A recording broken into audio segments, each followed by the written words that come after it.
Good evening, everyone. My name is Aineben Solomon Spencer, student at Macquarie, doing software engineering. Today, I would like to proceed with my presentation of the facial recognition artificial intelligence project. And let me just share the screen. Yeah, so today we shall be talking about box plots and shall be talking about heat maps, correlation matrices, box plots, outlier plots, illustration of trends in time and space, explore and cleaning data, the data set, and splitting data into train, test, and validation sets. We shall also further talk about the tune hyperparameters, and we shall also evaluate the validation set.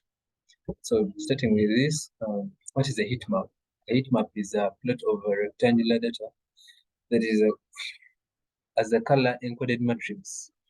This parameter takes in a 2D data set, and since I'm dealing with images, it's impossible to draw a heat map of.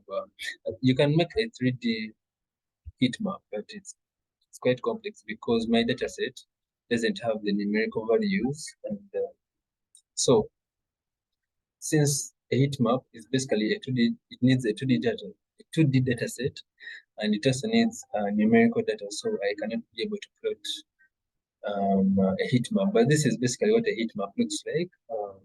It has basically has numerical values, and these numerical values vary from one point to the other. Yeah. Furthermore, what is a correlation matrix? A correlation matrix is a table containing correlation coefficients between variables. Each cell in the table represents the correlation between two variables.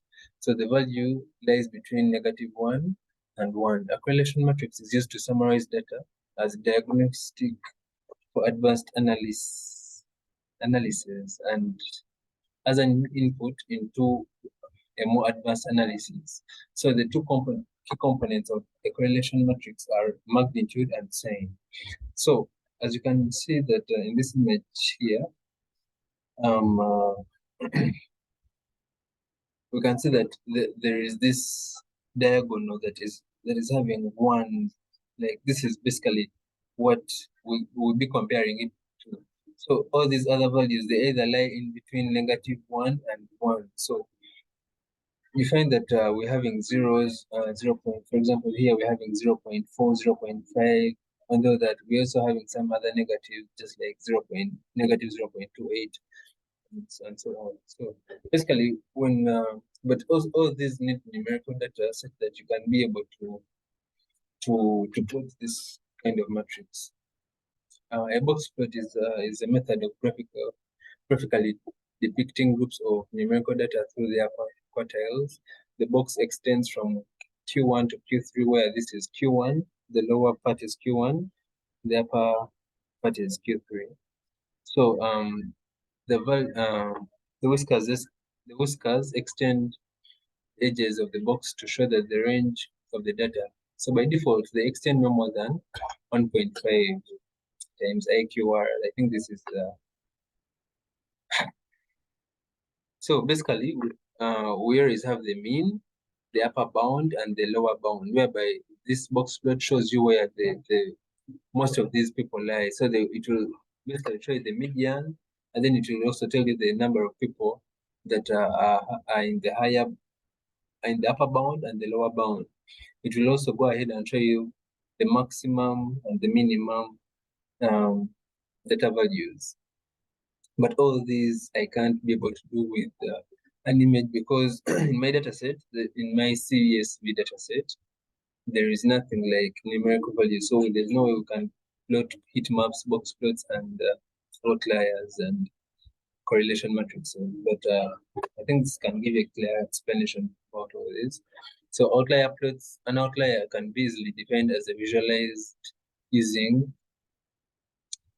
can be defined and visualized using a box plot, which is used to determine by finding the box plot IQR from Q3 to Q1, where these are quartiles, and multiplying these by 1.5. So basically, an outlier is close to a box plot, and the difference is just that for an outlier, these are dots, and they give you a more clear representation than what a box plot does. So we have what we call trends in time and space. So as we all know that time and space are quite space or memory. They are very key. So time series data is a sequence of data points that measure some variables and over ordered period of time. It is the fastest growing category of databases as it is widely used in a variety of industries to understand and forecast data patterns.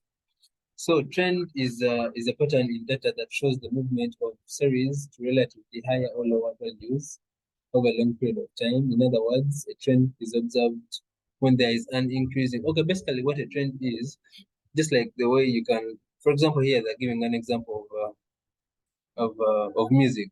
So you find that a song can shine like for some time, and then after it, you know, it doesn't, like it will shine for some time, and then the trend will go on reducing. Yeah. So basically, that is what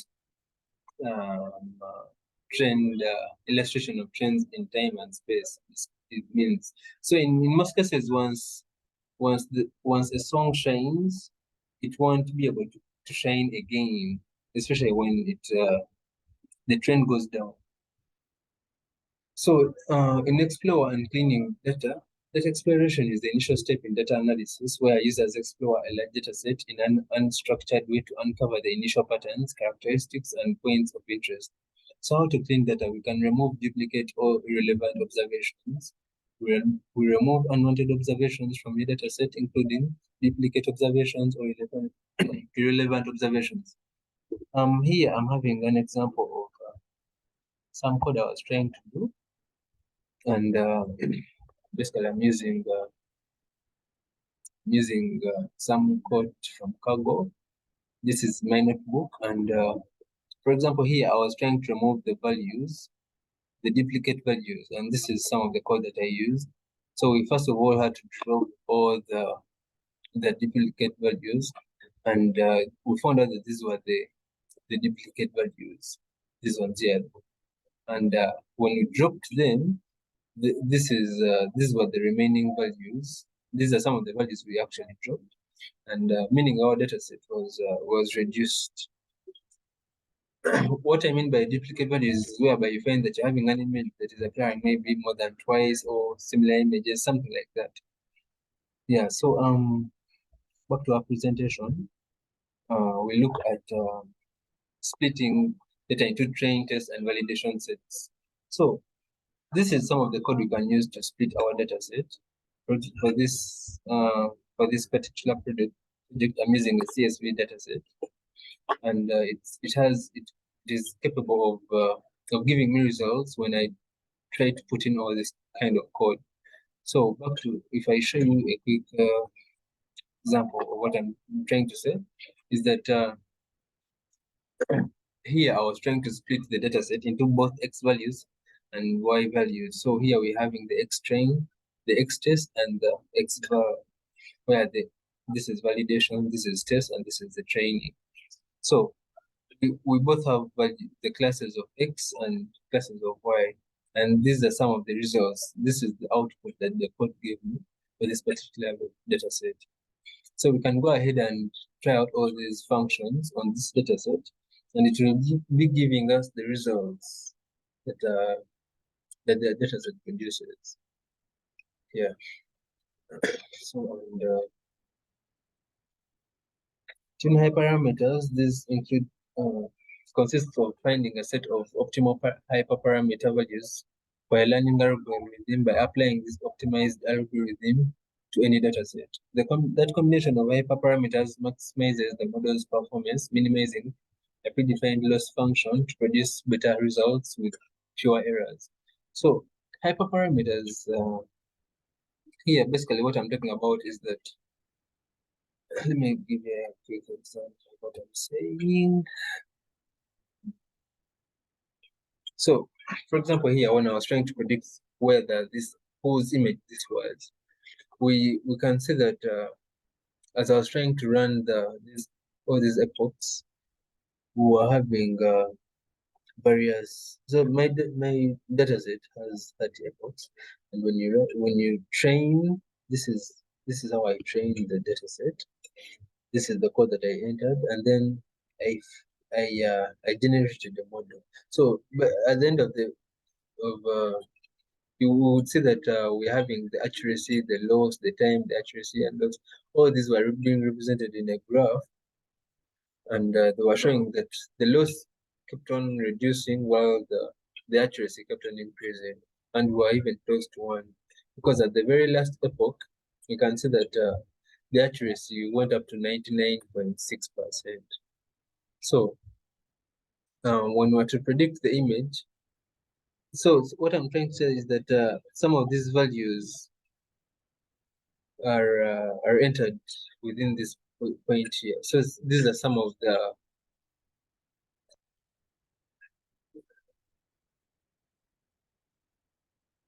so these are some of the hyperparameters that I'm talking about that you find that you're having. For example, if at all we are to change these values here, for example, 3, 2, these values here that are in the brackets, they would the size of the image would also change, and it could even be this very small, and it may even give a various output. Yeah. So basically, that is what hyperparameters do, and so evaluation of validation sets. Just like in the previous presentation, I talked about evaluation, where we do have accuracy, precision, score, different score, and recall. And all these are very important when it comes to dataset training and results. So we can see that this is some of the code we can use to evaluate our dataset. And but since I'm not having numerical values, I just gave an example of the code that in case I was having numerical values, this is the code that I would be using. First of all, we import the random forest classifier, and then we apply this code. This will be able to give us the accuracy, and from there is a library called sklan.metrics that we can use and import all the confusion matrix, F1 square, recall score, and accuracy, and all the rest. And with all this can be able to give you the results of the data set that you're working with. Yeah. So see you in my next presentation. Please subscribe. Peace.